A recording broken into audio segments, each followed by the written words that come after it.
தமிழ்நாடு சட்டமன்ற தேர்தல் முடிவுகளில் தமிழக வெற்றி கழகம் 108 இடங்களை வென்று தனிப்பெரும் கட்சியாக உருவெடுத்துள்ளது.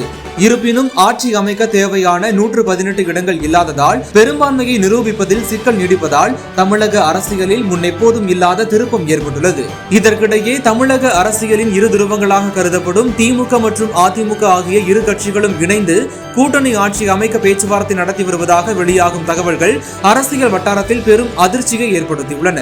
ஒருவேளை தாவேக தலைவர் விஜய் பெரும்பான்மையை நிரூபிக்க தவறினாலோ அல்லது திமுக அதிமுக கூட்டணி அமையாமல் போனாலோ தமிழகத்தில் தொங்கு சட்டமன்றம் உருவாகும் நிலை ஏற்படும்.